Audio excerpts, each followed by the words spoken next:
Hello നമസ്കാരം, എല്ലാവർക്കും സഹകാരി raise പ്ലസിന്റെ daily current affairs ക്ലാസ്സിലേക്ക് സ്വാഗതം.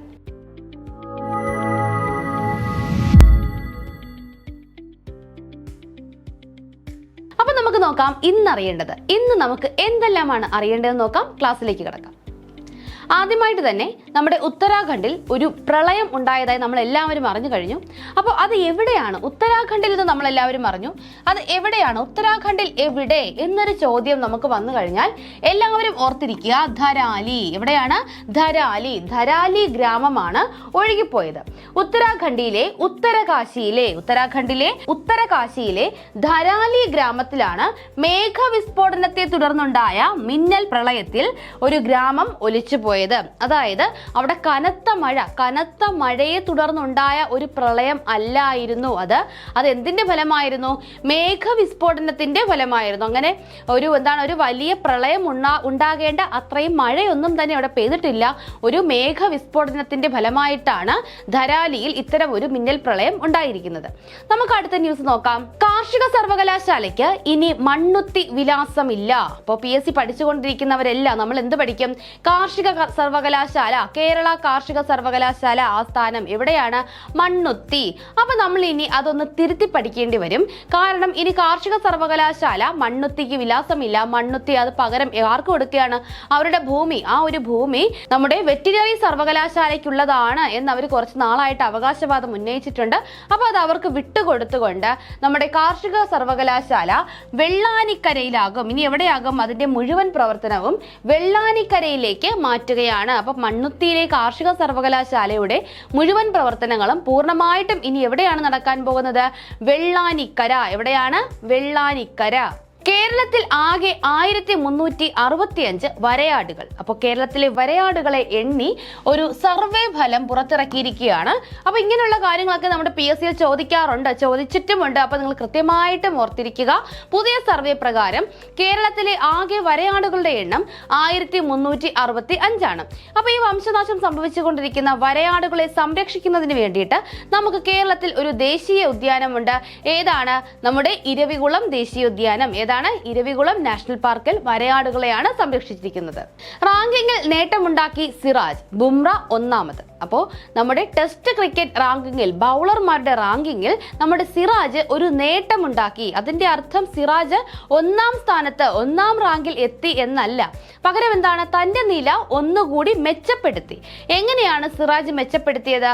സിറാജ് ലോക ടെസ്റ്റ് റാങ്കിങ്ങിൽ എന്താണ്? ബൗളർമാരുടെ റാങ്കിങ്ങിൽ 15ാം സ്ഥാനത്തേക്കാണ് നമ്മുടെ മുഹമ്മദ് സിറാജ് ഉയർന്നിരിക്കുന്നത്.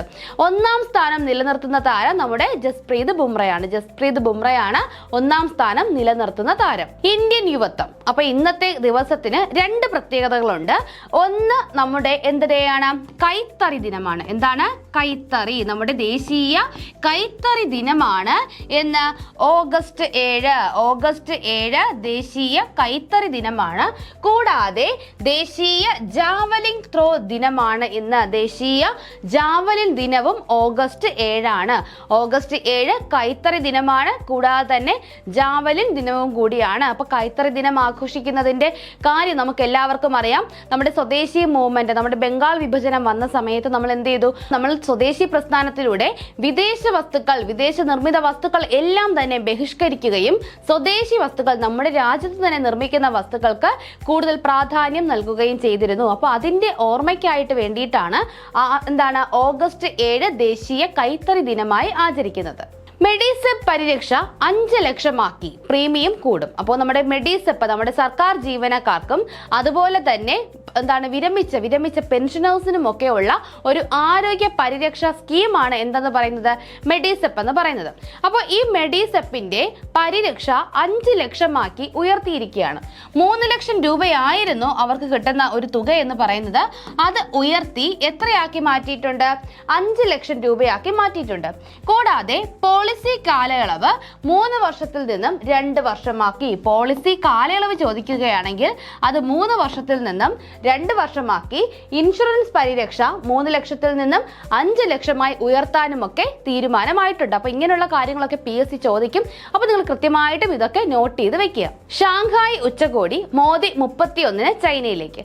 അപ്പൊ നമ്മുടെ ചൈനയിൽ എന്ത് നടക്കുന്നുണ്ട്? ഷാങ്ഹായ് ഉച്ചകോടി നടക്കുന്നുണ്ട്. അപ്പൊ ഈ ഷാങ്ഹായ് ഉച്ചകോടിയിൽ പങ്കെടുക്കാനാണ് നമ്മുടെ പ്രധാനമന്ത്രി നരേന്ദ്രമോദി ചൈനയിലേക്ക് പോകുന്നത്.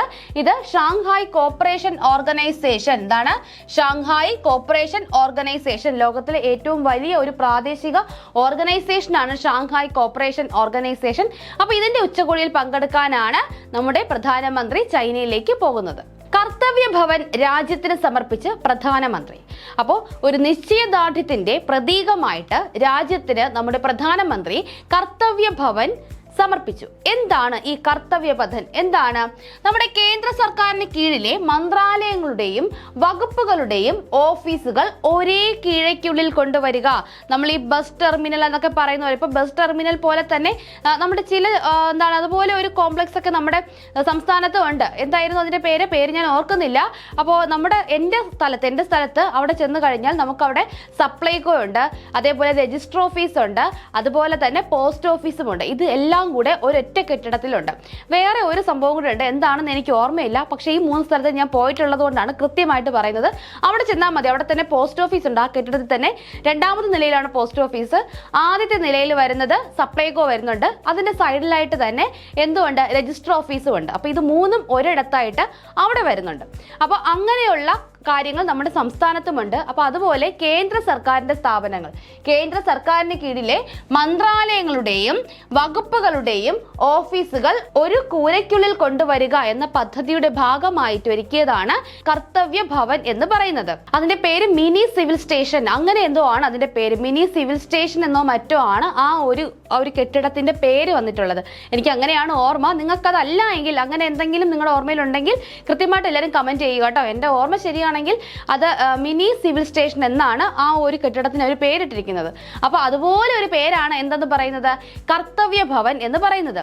ഈ കർത്തവ്യ ഭവൻ നിർമ്മിച്ചിരിക്കുന്നത് ഒരു പദ്ധതിയുടെ കീഴിലാണ്. ഏതാണ്? Central vista process. എന്താണ്? സെൻട്രൽ വിസ്റ്റ പദ്ധതി. സെൻട്രൽ വിസ്റ്റ പദ്ധതിക്ക് കീഴിലാണ് ഈ കർത്തവ്യ ഭവൻ നിർമ്മിച്ചിരിക്കുന്നത്. ക്ലിയർ അല്ലേ? അതിന്റെ ഒരു കാര്യങ്ങളാണ് പറഞ്ഞിരിക്കുന്നത്. 7 നില കെട്ടിടമാണെന്ന് പറയുന്നു. പരിസ്ഥിതി സൗഹൃദമാണ് ഈ കെട്ടിടം എന്നൊക്കെ പറയുന്നുണ്ട്. അപ്പൊ നമുക്കിനി അടുത്ത വാർത്തയിലേക്ക് കടക്കാം.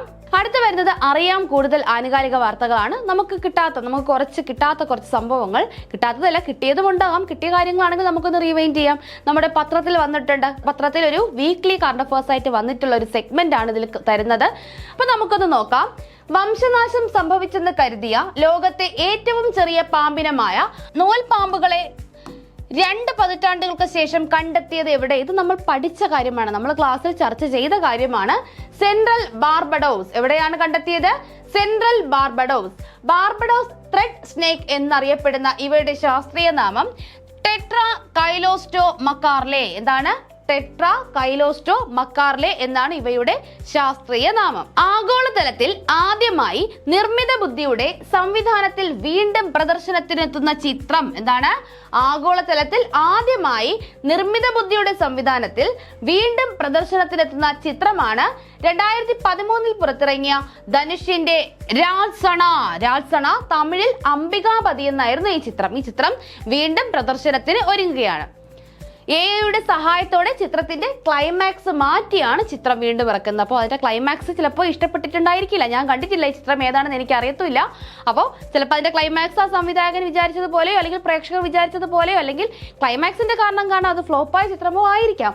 അപ്പോൾ അതിന്റെ ക്ലൈമാക്സ് ഒന്ന് മാറ്റിയിട്ടാണ് ഈ ചിത്രം വീണ്ടും ഇറക്കുന്നത്. US-ലെ വില്യം പാറ്റേഴ്സൺ സർവകലാശാല നടത്തിയ ന്യൂട്രീഷൻ റാങ്കിങ്ങിൽ 1ാമതെത്തിയ പഴമേത്? എന്താണ്? US-ലെ വില്യം പാറ്റേഴ്സൺ സർവകലാശാല നടത്തിയ ഒരു ന്യൂട്രീഷൻ റാങ്കിംഗ് കൊണ്ട് അതിൽ 1ാമതെത്തിയ ഫ്രൂട്ട് എന്ന് പറയുന്നത് നമ്മൾ ഒരുപാട് വില കൊടുത്ത് വാങ്ങുന്ന ഒരു ഫ്രൂട്ട് അല്ല, നാരങ്ങയാണ്. ഏതാണ്? നമ്മുടെ നാരങ്ങയാണ്. നാരങ്ങ കഴിച്ചാൽ നമുക്ക് ന്യൂട്രീഷൻ അധികം കിട്ടുമെന്നാണ് അവരുടെ ആ ഒരു സർവേയിലൊക്കെ പറയുന്നത്. ISROയും നാസയും സംയുക്തമായി വികസിപ്പിച്ച ഭൗമ നിരീക്ഷണ ഉപഗ്രഹം, ഇത് നമ്മൾ ഇനി ഏതൊറക്കത്തിൽ വിളിച്ച് ചോദിച്ചാലും പറയുമല്ലേ, നമ്മൾ കുറേ ക്ലാസ്സുകൾ ഇങ്ങനെ കണ്ടിന്യൂസ് ആയിട്ട് പറഞ്ഞു പോയി, നിങ്ങൾക്ക് ക്ലിയർ ആയിട്ട് അറിയാം. ഏതായിരുന്നു? NISAR. നമ്മൾ ക്ലാസ്സിൽ പറഞ്ഞായിരുന്നു. ആദ്യം കുറെ ദിവസം പത്രത്തിൽ നിസാർ എന്ന് തന്നു. നമ്മൾ നിസാർ എന്ന് പഠിച്ച് ഉറപ്പിച്ച് വെച്ചപ്പോൾ അവർ പേരങ്ങ് മാറ്റി NISAR. എന്താണ് NISAR? NASA ISRO synthetic aperture radar. നിങ്ങൾ ഈ ഫുൾ ഫോം മറക്കരുത്, ചോദിക്കും. NASA ISRO synthetic aperture radar എന്നാണ് NISAR അല്ലെങ്കിൽ നമ്മുടെ നിസാറിന്റെ പൂർണ്ണമായ രൂപം. അടുത്ത് നോക്കാം. ജൂലൈ 30 ശ്രീഹരിക്കോട്ടയിലെ സതീഷ് ധവാൻ സ്പേസ് സെന്ററിൽ നിന്ന് വിക്ഷേപിച്ചു. 12 ദിവസത്തെ ഇടവേളയിൽ ഭൂമിയിലെ ഓരോ സ്ഥലത്തിന്റെയും, അതായത് ഇപ്പോൾ ഇന്ന് നിങ്ങളുടെ വീടിന്റെ മുകളിൽ കൂടെയാണ് അത് പോയി, ഇന്ന് നിങ്ങളുടെ വീടിന്റെ മുകളിലുള്ള കാര്യങ്ങളാണ് അവർ കളക്ട് ചെയ്തതെങ്കിൽ ഇനി അടുത്ത 12 ദിവസം കഴിയുമ്പോൾ വീണ്ടും നിങ്ങളുടെ വീടിന്റെ മുകളിലുള്ള കാര്യങ്ങളൊക്കെ കളക്ട് ചെയ്ത് തുടങ്ങും. അതാണ് 12 ദിവസം. 12 ദിവസത്തെ ഇടവേളകളിൽ ഭൂമിയിലെ ഓരോ സ്ഥലത്തിന്റെയും സുവ്യക്തമായ വിവരങ്ങൾ ഉപഗ്രഹം ശേഖരിക്കും. എന്നിട്ട് നമ്മൾ ചോദിച്ചാൽ മാത്രമേ നമുക്ക് കിട്ടുള്ളൂ കേട്ടോ, നമുക്ക് വെറുതെ അവർ ശേഖരിച്ച് വെക്കത്തേ ഉള്ളൂ. വനിതാ യൂറോ കപ്പ് കിരീടം നേടിയത്. വനിതാ യൂറോ കപ്പ്, തിരിഞ്ഞു പോകരുത്, കഴിഞ്ഞ ദിവസം നമ്മൾ പഠിച്ചത് കോപ്പ അമേരിക്കയാണ്, ഇത് യൂറോ കപ്പാണ്. വനിതാ യൂറോ കപ്പ് കിരീടം നേടിയത് ഇംഗ്ലണ്ടാണ്. കോപ്പ അമേരിക്ക നേടിയത് ബ്രസീലാണ്. തുടർച്ചയായി 5 തവണ, ചരിത്രത്തിൽ 9ാം തവണ. അപ്പോൾ തിരിഞ്ഞു പോകരുത്, ഇത് യൂറോ കപ്പാണ്. വനിതാ യൂറോ കപ്പ് നേടിയ രാജ്യം ഇംഗ്ലണ്ടാണ്. സ്പെയിനെയാണ് ഇംഗ്ലണ്ട് പരാജയപ്പെടുത്തിയത്. പ്രോക്ടർ ആൻഡ് ഗാംബിൾ എന്ന ബഹുരാഷ്ട്ര FMCG കമ്പനിയുടെ പ്രസിഡന്റും സിഇഒയുമായ ആദ്യ ഇന്ത്യക്കാരനാര്? എന്താണ്?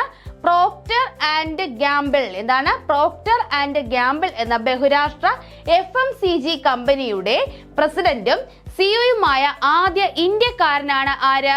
ശൈലേഷ് ജെജുരിക്കർ. ആരാണ്? ശൈലേഷ് ജെജുരിക്കർ. ഈയിടെ അന്തരിച്ച സാമ്പത്തിക വിദഗ്ധനും എഴുത്തുകാരനുമായ വ്യക്തി, നമ്മൾ കൃത്യമായി പഠിച്ച കാര്യമാണ്. ആരാണ്? ഈ അടുത്ത് അന്തരിച്ച സാമ്പത്തിക ശാസ്ത്രജ്ഞനും എഴുത്തുകാരനുമായ വ്യക്തിയാണ് മേഘനാഥ് ദേശായി. ആരാണ്? മേഘനാഥ് ദേശായി. ബ്രിട്ടീഷ് പ്രഭുസഭയിൽ അംഗമായ ആദ്യ ഇന്ത്യൻ വംശജരിൽ ഒരാളാണ് മേഘനാഥ് ദേശായി. എന്താണ് പ്രത്യേകത? ബ്രിട്ടീഷ് പ്രഭുസഭയിൽ അംഗമായ ആദ്യത്തെ ഇന്ത്യൻ വംശജൻ കൂടിയാണ് മേഘനാഥ് ദേശായി. വയോജനങ്ങൾക്ക് വീട്ടിലൊരു മുറി, എന്താണ്? വയോജനങ്ങൾക്ക് വീട്ടിലൊരു മുറി നിർബന്ധമാക്കി നിയമം കൊണ്ടുവരുന്ന സംസ്ഥാനം നമ്മൾ കൃത്യമായിട്ട് പഠിച്ചു. ഏത് സംസ്ഥാനമാണ്? കേരളമാണ്. ഡോക്ടർ MS സ്വാമിനാഥനുള്ള ആദര സൂചകമായി അദ്ദേഹത്തിന്റെ ജന്മദിനമായ ഓഗസ്റ്റ് 7, ഇന്നാണ് ആ ദിനം, കാർഷിക ദിനമായി ആചരിക്കാൻ തീരുമാനിച്ച സംസ്ഥാനം ഏതാണ്? മഹാരാഷ്ട്രയാണ്. ഏത് സംസ്ഥാനമാണ്? മഹാരാഷ്ട്ര. സുസ്ഥിര കാർഷിക ദിനമായിട്ടാണ് മഹാരാഷ്ട്ര സർക്കാർ ഓഗസ്റ്റ് 7 ആചരിക്കാൻ തീരുമാനിച്ചിരിക്കുന്നത്. കൂടാതെ അവരുടെ കാർഷിക സർവകലാശാലകളിലൊക്കെ അദ്ദേഹത്തെ പറ്റി പഠിക്കാനൊക്കെ, അദ്ദേഹത്തെ മറന്നു പോകാതിരിക്കാൻ അദ്ദേഹത്തെ പറ്റി പഠിക്കാനൊക്കെ കൂടുതൽ ഉൾപ്പെടുത്തിയിട്ടുണ്ട്. 16 വയസ്സിൽ താഴെയുള്ളവർക്ക് യൂട്യൂബ് വിലക്കിയ രാജ്യം നമ്മൾ കഴിഞ്ഞ ദിവസം പഠിച്ചു. 16 വയസ്സിൽ താഴെയുള്ളവർക്ക് യൂട്യൂബ് വിലക്കിയ രാജ്യമാണ് ഏത്? ഓസ്ട്രേലിയ. ഓസ്ട്രേലിയയിൽ ഇനി 16 വയസ്സിൽ താഴെയുള്ളവർക്ക് യൂട്യൂബിലൊന്നും ചെയ്യാൻ തന്നെ കഴിയില്ല. കോഴിക്കോട് യുനെസ്കോ സാഹിത്യ നഗരത്തിന്റെ സമഗ്ര സംഭാവനയ്ക്കുള്ള അവാർഡിന് അർഹയായതാര്? നമ്മൾ കൃത്യമായിട്ട് അന്നത്തെ ന്യൂസ് കൃത്യമായിട്ട് നമ്മൾ പഠിച്ചതായിരുന്നു. ആർക്കാണ് ആ അവാർഡ്? നമ്മുടെ സാറ ജോസഫിനാണ്. കോഴിക്കോടിനെ സാഹിത്യ നഗരമായി പ്രഖ്യാപിച്ചു, നമ്മൾ എല്ലാവരും അറിഞ്ഞു. അപ്പോൾ അതിന്റെ ഒരു 1ാം വാർഷികം ആഘോഷവേളയിൽ അവരൊരു സാഹിത്യത്തിനുള്ള സമഗ്ര സംഭാവനയ്ക്ക് ഒരു പുരസ്കാരം കൊടുത്തു. ആർക്കാണ് അത് ലഭിച്ചത്? സാറ ജോസഫിനാണ്. ഈയിടെ അന്തരിച്ച മലയാള എഴുത്തുകാരനും ചിന്തകനുമായ വ്യക്തിയാണ് പ്രൊഫസർ MK സാനു. നമ്മൾ പഠിച്ചില്ലേ? പ്രൊഫസർ MK സാനു നമ്മളെ വിട്ടുപോയി. അപ്പോൾ അദ്ദേഹത്തെ പറ്റിയാണ് പറഞ്ഞിരിക്കുന്നത്. ദേശീയ ചലച്ചിത്ര പുരസ്കാരം നമ്മൾ പഠിച്ചില്ല, നമ്മൾ അതിന്റെ ക്ലാസ് ഉടനെ വരുന്നുണ്ട്. ദേശീയ ചലച്ചിത്ര പുരസ്കാരം മികച്ച നടൻ ഷാറൂഖ് ഖാൻ. നമ്മൾ എല്ലാവരും പറഞ്ഞു, കുറച്ച് വിവാദമൊക്കെ ആയില്ലേ? വിക്രാന്ത് മാസി 12th ഫെയിലിന്റെ അഭിനയത്തിന് വിക്രാന്ത് മാസി. വിവാദമല്ല, ചിലർക്ക് ഇഷ്ടപ്പെടും ചിലർക്ക് ഇഷ്ടപ്പെടില്ല, അങ്ങനെയുള്ള ചില കമന്റ്സ് അല്ലേ. മികച്ച നടി Rani Mukherji. Mrs Chatterjee versus Norway എന്ന ഒരു സിനിമയ്ക്ക് വേണ്ടിയിട്ട് റാണി മുഖർജിയാണ് മികച്ച നടി. മികച്ച സംവിധായകൻ സുദീപ് ദോസെൻ. ദ കേരള സ്റ്റോറിയുടെ സംവിധായകനായ സുദീപ് ദോസെന്നാണ് മികച്ച സംവിധായകൻ. മികച്ച സിനിമ 12th ഫെയിൽ ആണ്. 12th ഫെയിൽ സംവിധാനം ചെയ്തത് വിനോദ് ചോപ്ര. ആരാണ്? വിനോദ് ചോപ്ര. മികച്ച സഹനടൻ നമ്മുടെ വിജയരാഘവനാണ്. ചിത്രം എന്തായിരുന്നു? പൂക്കാലം എന്ന ചിത്രത്തിലെ അഭിനയത്തിനാണ് വിജയരാഘവൻ അവാർഡ് ലഭിക്കുന്നത്. മികച്ച നടി ഉർവശിയാണ്. ഉർവശിക്ക് ഉള്ളൊഴുക്ക് എന്ന ചിത്രത്തിനാണ് മികച്ച നടിയല്ല സഹനടിക്കുള്ള പുരസ്കാരം ലഭിക്കുന്നത്. വനിതകളുടെ കോപ്പ അമേരിക്കൻ ഫുട്ബോൾ കിരീടം ഇവിടെ വന്നിട്ടുണ്ട്. ഏതാണ്? നമ്മൾ കുറച്ചു മുന്നേ പറഞ്ഞതേ ഉള്ളൂ. ബ്രസീലാണ് ഫൈനലിൽ കൊളംബിയയെ തോൽപ്പിച്ചു. നേരത്തെ പറഞ്ഞത് യൂറോ കപ്പാണ്. Euro cup ഇംഗ്ലണ്ടിനാണ്. ഇംഗ്ലണ്ട് ആരെയാ തോൽപ്പിച്ചത്? സ്പെയിനെയാണ് തോൽപ്പിച്ചത്. ഇതെന്താണ്? ഇത് കോപ്പ അമേരിക്ക ബ്രസീലിനാണ്. അപ്പൊ നമുക്കിനി കുറച്ച് റിലേറ്റഡ് ക്വസ്റ്റ്യൻസ് നോക്കാം. ആദ്യത്തെ ചോദ്യം, ഇന്ത്യയിലെ ഏറ്റവും ആഴം കൂടിയ ട്രാൻസ്ഷിപ്മെന്റ് തുറമുഖം ഏത്? ഇന്ത്യയിലെ ഏറ്റവും ആഴം കൂടിയ തുറമുഖമല്ല ഇവിടെ ചോദിച്ചിരിക്കുന്നത്. ഇന്ത്യയിലെ ഏറ്റവും ആഴം കൂടിയ ട്രാൻസ്ഷിപ്മെന്റ് തുറമുഖം ഏത്? Option A Thoothukudi, option B വിഴിഞ്ഞം, option C Navasheva, option D Kandla. ഇതിലേതാണ് ഇന്ത്യയിലെ ഏറ്റവും ആഴം കൂടിയ ട്രാൻസ്ഷിപ്മെന്റ് തുറമുഖം? ഏതാണ്? നമുക്കറിയാം, നമ്മുടെ സ്വന്തം വിഴിഞ്ഞം തുറമുഖമാണ്. അടുത്ത ചോദ്യം നമുക്ക് നോക്കാം. അടുത്ത ചോദ്യം, തൃപ്പൂത്താറാട്ട് എന്താണ്? തൃപ്പൂത്താറാട്ട് എന്ന ചടങ്ങ് ആഘോഷിക്കുന്ന ക്ഷേത്രം ഏത്? തൃപ്പൂത്താറാട്ട് എന്ന ചടങ്ങ്. ഓപ്ഷൻ എ ചെങ്ങന്നൂർ മഹാദേവ ക്ഷേത്രം, ബി പത്മനാഭസ്വാമി ക്ഷേത്രം, സി കൊട്ടിയൂർ മഹാദേവ ക്ഷേത്രം, ഡി ഓച്ചിറ പരബ്രഹ്മക്ഷേത്രം. ഇവയിൽ എവിടെയാണ് ഈ തൃപ്പൂത്താറാട്ട് എന്ന ചടങ്ങ് നടക്കുന്നത്? എവിടെയാണ്? ഓപ്ഷൻ എ ചെങ്ങന്നൂരാണ് കേട്ടോ. ചെങ്ങന്നൂർ മഹാദേവ ക്ഷേത്രത്തിലാണ് ഈ ഒരു ചടങ്ങ് നടക്കുന്നത്. അടുത്ത ചോദ്യം, സംസ്ഥാനത്തെ ആദ്യ കാർബൺ സന്തുലിത ഭവനം എന്ന ബഹുമതി കിട്ടിയത് ഏത് വീടിനാണ്? ഏതാണ് സംസ്ഥാനത്തെ ആദ്യ കാർബൺ സന്തുലിത ഭവനം? ഓപ്ഷൻ എ വേങ്കോട് മടിയിൽ എന്ന വീടിന്, ബി വടകര മടിയിൽ എന്ന വീട്ടിന്, സി വേങ്ങര മടിയിൽ എന്ന വീടിന്, ഡി വേങ്ങര മേട എന്ന വീടിന്. അപ്പൊ മടിയിലാണോ, മടയിലാണോ, മടയാണോ, മേടയാണോ? എന്താണ് ഇവിടെ ഉത്തരമായി വരുന്നത്? എന്താണ്? നമ്മൾ കൃത്യമായി പഠിച്ചു. ഓപ്ഷൻ ഡി വേങ്ങരയിലെ മേട എന്ന വീടിനാണ് സംസ്ഥാനത്തെ ആദ്യ കാർബൺ സന്തുലിത ഭവനം എന്ന ബഹുമതി ലഭിച്ചത്. എന്താണ് സഫലം പദ്ധതി? ഓപ്ഷൻ എ കേരളത്തിലെ ട്രാൻസ്ജെൻഡേഴ്സിന്റെ ക്ഷേമം ലക്ഷ്യമിടുന്ന പദ്ധതി, ഓപ്ഷൻ ബി കേരളത്തിലെ വയോജനങ്ങളുടെ ക്ഷേമം ലക്ഷ്യമിടുന്ന പദ്ധതി, ഓപ്ഷൻ സി കേരളത്തിലെ അശരണരായ സ്ത്രീകളുടെ ക്ഷേമം ലക്ഷ്യമിടുന്ന പദ്ധതി, ഓപ്ഷൻ ഡി ഇവയൊന്നുമല്ല. അപ്പോൾ എന്താണ് സഫലം പദ്ധതി? എന്താണ്? കേരളത്തിലെ ട്രാൻസ്ജെൻഡറുകളുടെ ക്ഷേമം ലക്ഷ്യമിടുന്ന പദ്ധതിയാണ് ഏത്? സഫലം പദ്ധതി. അടുത്ത ചോദ്യം, 2025 ജനുവരിയിൽ ഏത് രാജ്യത്ത് അവതരിപ്പിച്ച ആർട്ടിഫിഷ്യൽ ഇന്റലിജൻസ് അടിസ്ഥാനമാക്കി പ്രവർത്തിക്കുന്ന ചാറ്റ് ബോട്ടാണ് ഡീപ് സീക്ക്? ഏതാണ്? ഡീപ് സീക്ക് ഒരു ചാറ്റ് ബോട്ടാണ്. ഇത് AI അടിസ്ഥാനമാക്കി പ്രവർത്തിക്കുന്ന ഒരു ചാറ്റ് ബോട്ടാണ്.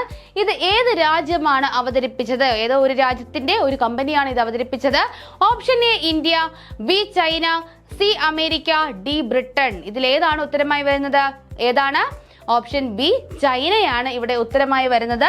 ഒരു ചൈനീസ് കമ്പനി വികസിപ്പിച്ച ആർട്ടിഫിഷ്യൽ ഇന്റലിജൻസ് അടിസ്ഥാനമാക്കി പ്രവർത്തിക്കുന്ന ചാറ്റ് ബോട്ടാണ് ഏത്? Deep seek. ഏതാണ് ചാറ്റ് ബോട്ട്? Deep seek. അപ്പോൾ ഇത്രയുമാണ് നമ്മുടെ ഇന്നത്തെ ക്ലാസ്. അടുത്ത ക്ലാസ്സിലൂടെ നമുക്ക് കൂടുതൽ ആനുകാലിക വാർത്തകളുമായി വീണ്ടും കാണാം. താങ്ക്